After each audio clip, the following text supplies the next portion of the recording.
भारत में एक राजा थे जिनका नाम विक्रमादित्य था। वे अपनी दयालुता और बुद्धिमानी के लिए प्रसिद्ध थे। उनकी बहादुरी की भी चारों तरफ चर्चा होती थी।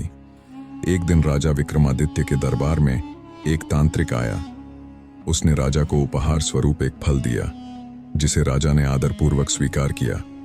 तांत्रिक ने राजा से अनुरोध किया कि उस फल को राजकोष में रख दिया जाए।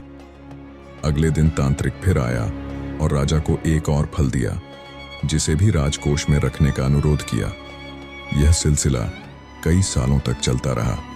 एक दिन कोषाध्यक्ष ने राजा को एक अजीब घटना के बारे में बताया। राजा जल्दी से राजकोष पहुंचा। वहां तांत्रिक द्वारा दिए गए सभी फल बेशकीमती रत्नों में बदल चुके थे। इतनी संपत्ति देखकर सभी दंग रह गए। राजा और उसके मंत्री खुशी से झूम उठे। अगले दिन तांत्रिक फिर से आया। राजा ने अपने सिंहासन से उठकर उसका आदरपूर्वक स्वागत किया और कहा, महाराज, आपने हमारे दरबार में आकर हमारा मान बढ़ाया है। कृपया मुझे आशीर्वाद दें। बताइए, मैं आपके लिए क्या कर सकता हूं? तांत्रिक ने कहा, मेरा आशीर्वाद हमेशा तुम्हारे साथ है, परंतु हां, तुम मेरी एक मदद कर सकते हो। राजा विक्रमादित्य, जो हमेशा मदद करने वालों की मदद करते थे, ने तुरंत हामी भर दी।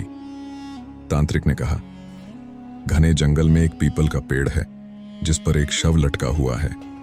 मुझे देवी को प्रसन्न करने के लिए उस शव की बलि देनी है। लोग उस जंगल में जाने से डरते हैं। क्या तुम अमावस्या की रात को अकेले उस शव को मेरे लिए ला सकते हो? राजा ने साहस के साथ इस काम के लिए हामी भर दी। अमावस्या की रात को राजा अकेले ही जंगल की ओर निकल पड़े। वह रात काली और अंधेरी थी और जंगल में गहरा अंधकार छाया हुआ था। लेकिन राजा बिना विचलित हुए, बिना डरे आगे बढ़ते गए। अंत में वे उस पीपल के पेड़ तक पहुंच गए। पेड़ के चारों ओर कंकाल और हड्डियां बिखरी हुई थीं। पेड़ पर सफेद कपड़ों में लिपटा एक शव लटका हुआ था। राजा पेड़ पर चढ़े और शव को उतारकर अपने कंधे पर रख लिया। अचानक वह शव हंसने लगा। राजा को यह देखकर झटका लगा, पर वे बिना डरे चलते रहे। शव ने राजा से पूछा, तुम कौन हो?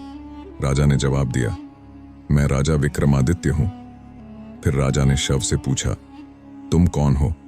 शव ने कहा, मैं बेताल हूं। तुम मुझे कहां ले जा रहे हो? राजा ने बेताल को तांत्रिक की पूरी कहानी सुना दी। यह सुनकर बेताल ने कहा, मेरा और तांत्रिक का जन्म एक ही समय हुआ था। अगर तांत्रिक मुझे पकड़ लेगा तो वह मुझे मारकर अपनी शक्तियां बढ़ा लेगा और बाद में तुम्हें भी मार देगा। वह बहुत बड़ा धोखेबाज है। राजा सोच में पड़ गए, लेकिन फिर बोले, मैंने तांत्रिक से वादा किया है कि मैं आपको लेकर आऊंगा, चाहे मेरी जान चली जाए। मुझे अपना वादा निभाना है। बेताल राजा की ईमानदारी से प्रभावित हुआ और उसने राजा की मदद करने का निश्चय किया। बेताल ने कहा, ठीक है, मैं तुम्हें एक कहानी सुनाऊंगा और अंत में तुमसे एक सवाल पूछूंगा। अगर तुम्हारा उत्तर सही हुआ तो मैं तुम्हारे साथ चलूंगा। अगर गलत हुआ तो मैं वापस पेड़ पर चला जाऊंगा।